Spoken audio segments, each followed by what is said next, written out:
Hello, and welcome to Ruckosaurus Rex, the channel where we review and discuss all things dinosaur and other prehistoric animals. How you guys doing? Glad to be here, and let's just jump right into it. You see what we got going on. Another offering from Haolonggood, who have been churning them out lately. And in their own right, they're just as bad as PNSO. PNSO continues to churn out theropods, and in groups of the families. Haolonggood is doing the same thing, only they're getting their bang on with ceratopsians, and I dare say possibly with ankylosaurs and related like that. And you'll see what I'm talking about in a moment. You see the illustration there of the models that we're talking about. Today we're looking at the Pachyrhinosaurus, and as always with Haolonggood, they give you two different paint app versions of the same figure. You've got a brown and a green version right here, looking pretty good just on that. Looking at the top of the packaging here, you see some of the other offerings. We've reviewed nearly all of them, and the ones we haven't reviewed would be the Werosaurus, which is of the upper right. And right below that, we didn't review it because this just came out. That's an Edmontonia, which I've yet to order. I've got to get on that. And then to the far right, we've got I believe this is supposed to be Quetzalcoatlus. And we've got everything else there. We've seen everything else before. Pretty cool. The same thing is repeated on the other side in terms of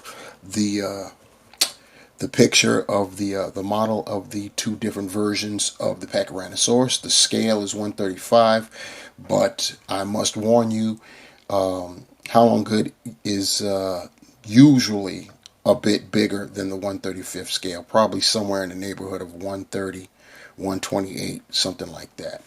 So, and yeah, if you know anything about scale, you know the smaller the number, the bigger the figure is in terms of representing whatever size animal the model is depicting.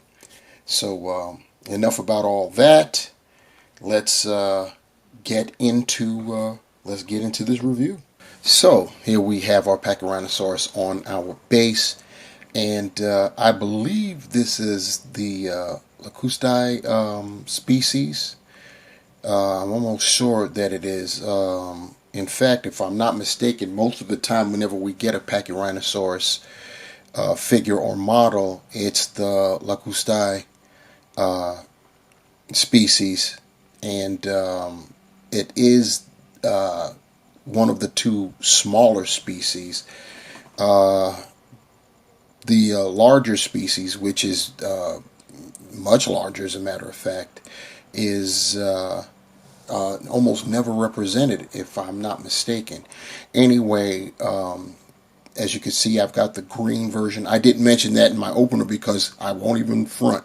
I actually forgot which one I purchased. So, and I didn't know until after I opened it up, which was after the opening segment. So, full transparency here. But anyway, I went on and got the green version, and I'm not disappointed. It looks very nice. Just looking at it going around. Got the green as a base. You got spots. I see some orange in there. Yeah, this is a pretty nice figure. The eyes look like they're going to be yellow, but we'll see that when we get closer up. And of course, as always, concentrating on that skull. Pachyrhinosaurus, one of the things, the main unique thing about Pachyrhinosaurus, whereas most other ceratopsians are known from having horns, brow horns, nasal horns, and of course spikes along their frills.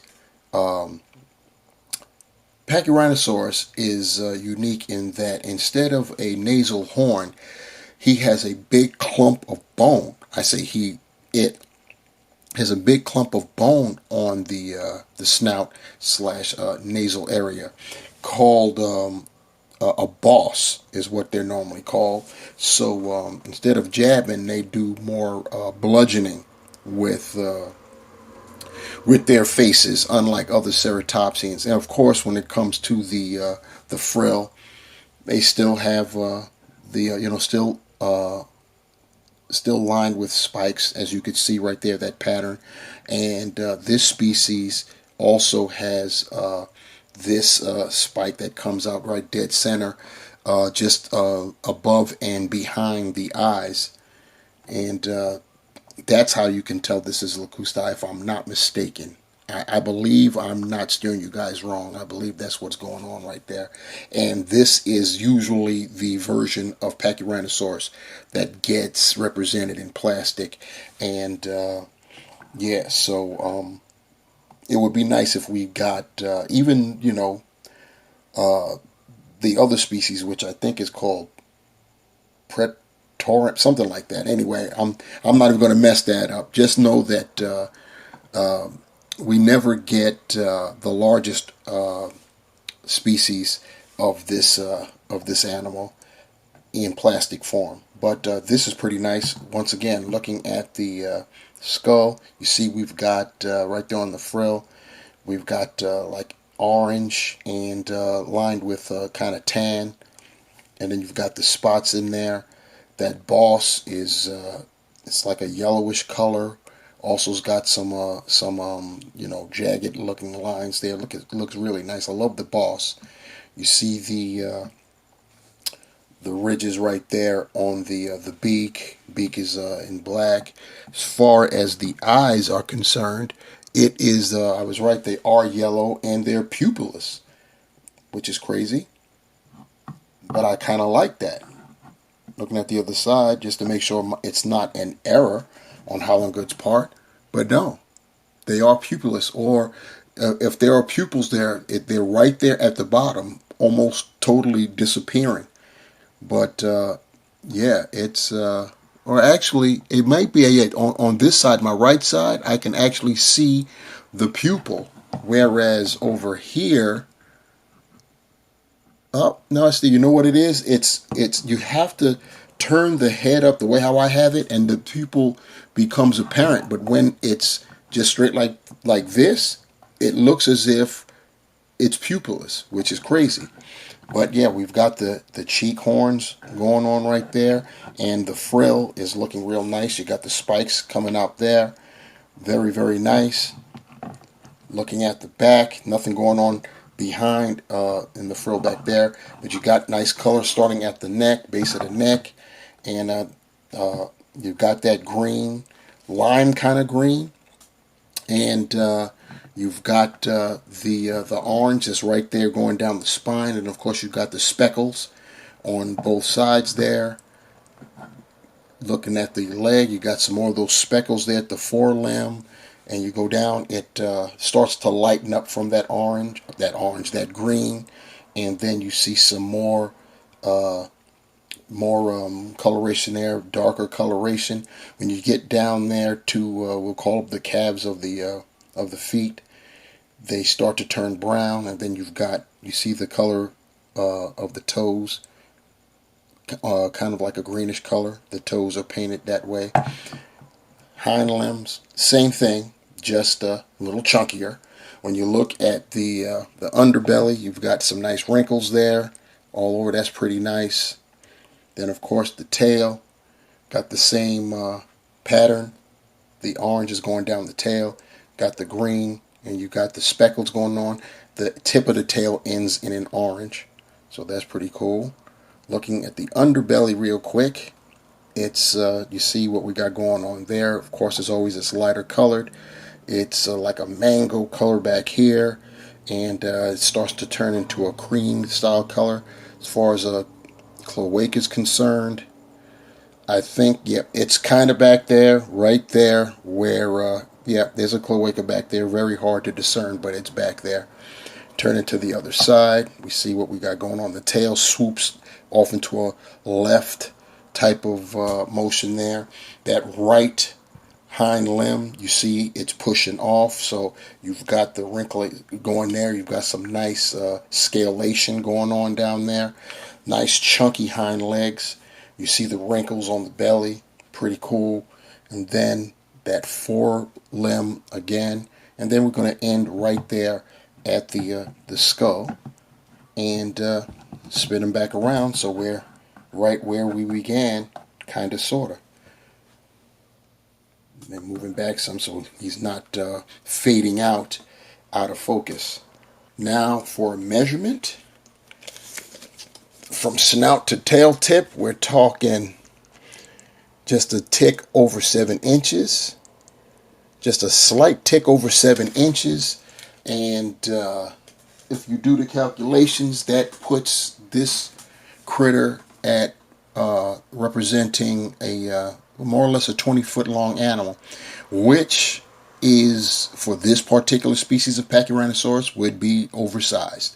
Like I said, Haolonggood is really, they claim 135 scale on their packaging, but they're really smaller than that, or rather larger than that. It's, once again, the smaller the number, the larger the scale, if you will. This species of Pachyrhinosaurus was about 16 feet long. So definitely oversized, but it should be in scale with other Haolonggood offerings, because they all are a bit bigger than they should be if you're talking about the 135th scale. So they'll definitely scale well with one another. Now, when you get other brands like PNSO, then, you may run into some issues. Rebor is also known for not being true 135th scale. They're a little bigger than that.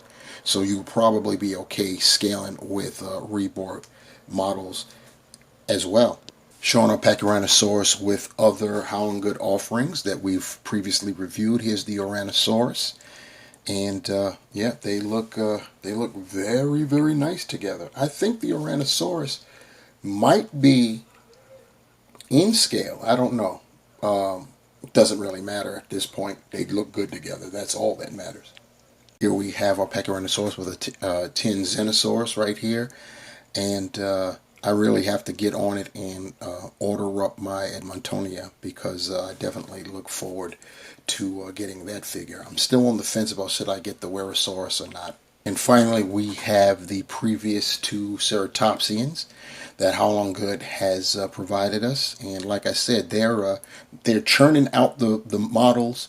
They're churning out the herbivores, and they're seriously churning out the Ceratopsians. So, it's pretty good. It's pretty good that we get that. We get to knock off a lot of our bucket list items this way. I know some people would prefer things got mixed up. And, well, Haolonggood does mix them up. We've gotten 3 Ceratopsians recently, but it's not like we got them back to back to back. So, they have mixed in other species. But the species we have here on display with our Pachyrhinosaurus, which of course as you see is on the left, we've got on the right the Nasutoceratops, and of course, riding in the middle is the massive with the big skull, Pentaceratops. And here we have our 135th scale human representative to show how large the Pachyrhinosaurus would be if they were existing together. And this is both accurate and misleading at the same time. It's misleading because the Lacustae species is oversized, so it would be smaller. But if it were the, and I looked it up to make sure I'd get it right, the Canadensis is the largest of the 3 species. This would be accurate.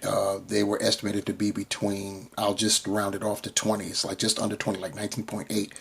I'll just say 20 to 26 feet long. So on the lower end, this would be an accurate representation of that species. So in conclusion, the Haolonggood Pachyrhinosaurus, the grain version, in this case, is yet another excellent offering by Haolonggood. Once again, the quality, the attention to detail, the realism. These look like premium models, and they don't come in at premium prices. You gotta love it. I believe I only paid $18 for this, $17.99, and no shade to companies like Collecta or Eofauna, but that's their price range, and they put out good models but they're not in the same class as a Rebor or a PNSO. But Haolonggood definitely is. But they're priced at those aforementioned Collectae and Eofauna price ranges, and it's just that's astounding to me. But I'm here for it, definitely. This Pachyrhinosaurus is great. I tell you what we need from any of these companies, since we've got Pachyrhinosaurus and we've had Pachyrhinosaurus before. I know PNSO has one. I own it.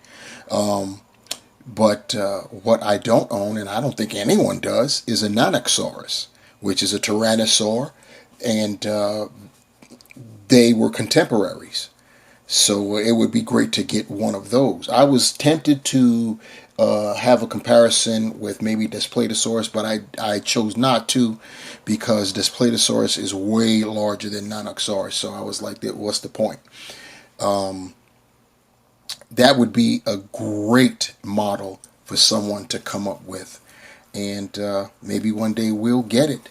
Until then, hey, we at least got Pachyrhinosaurus, and like I said, this is a great model.